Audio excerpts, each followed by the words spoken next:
कानून को लेकर कोर्ट से लेकर राजनीतिक गलियारों में लड़ाई जारी है। वक्फ संशोधन बिल के खिलाफ मामला सुप्रीम कोर्ट में भी पहुंच गया है, जो कि हमने आपको बताया कि सुनवाई भी चली है। अगली सुनवाई 5 मई को होगी और इधर बिहार में सुनवाई को लेकर सियासी माहौल बनाया जा रहा है। क्रेडिट लेने की होड़ भी दिखाई दे रही है और साथ ही कई इसको लेकर सवाल भी खड़े हो रहे हैं।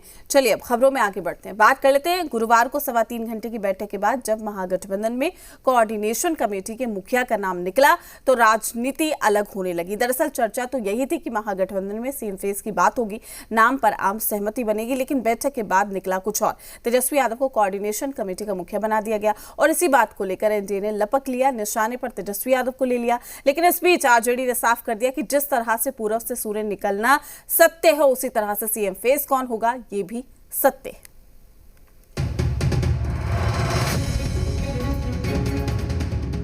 3.25 घंटे की बैठक के बाद जब तेजस्वी यादव को कोऑर्डिनेशन कमेटी की कमान सौंपी गई तो सवाल उठे कि सीएम फेस का क्या हुआ, क्या महागठबंधन में सहमति नहीं बनी। इसी सवाल को जेडीयू ने भी लपका और लपकने के साथ सीधा तेजस्वी पर निशाना साध दिया। महागठबंधन की बैठक हुई, हालांकि उनका अंदरूनी मामला है, लेकिन नतीजा शून्य। बेचैन थे कि हमको नेता घोषित कर दिया जाएगा। देखिए, बिहार में महागठबंधन, इंडिया गठबंधन इंटैक्ट है और इसमें ऑल इज वेल है, कहीं कोई कंफ्यूजन है ही नहीं।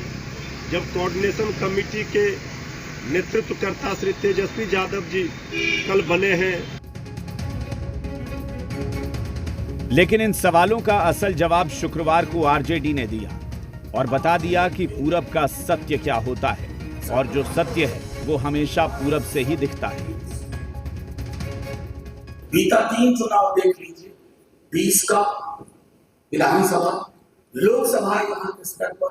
और एक चीज कहूंगा, सूर्य किधर उगता है? पूरब। ये कौन सा सत्य है? यूनिवर्सल। That's it. तो क्या महागठबंधन में पूरब का सत्य तेजस्वी यादव है और वही महागठबंधन के सीएम फेस है? कांग्रेस इस बार बिहार महागठबंधन में बहुत ही स्मार्ट प्ले कर रही है। राजद और कांग्रेस का वोट बेस एक हुआ करता था। राजद कांग्रेस का ही राजनीतिक खून पी पी करके उस हैसियत में आ गई है जहां वो कांग्रेस को आंखें दिखाया करती थी। कांग्रेस को ये बात अच्छी तरीके से समझ में आ गई है। इसमें कई महत्वपूर्ण, यहाँ तक कि चुनाव संबंधी सारे महत्वपूर्ण निर्णय लिए गए और उस निर्णय के आलोक में यह तय किया गया कि आदरणीय तेजस्वी यादव इंडिया ब्लॉक के चुनाव संबंधित सभी कार्यों के लिए वो कोऑर्डिनेशन कमेटी के चेयरमैन हुए, चाहे वो चुनाव प्रभार का मामला हो, कैंपेनिंग का मामला हो, मीडिया, सोशल मीडिया का मामला हो। दरअसल मनोज झा ने आज साफ कर दिया कि महागठबंधन किसके चेहरे पर चुनाव में जाएगा, लेकिन सियासी माहौल कायम रहे इसकी व्यवस्था पहले से कर ली गई है।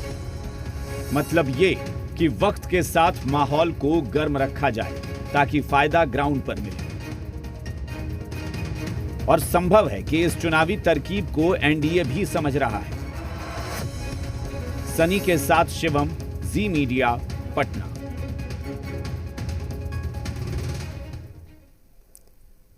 दानापुर के बाहुबली विधायक को कोर्ट ने न्यायिक हिरासत में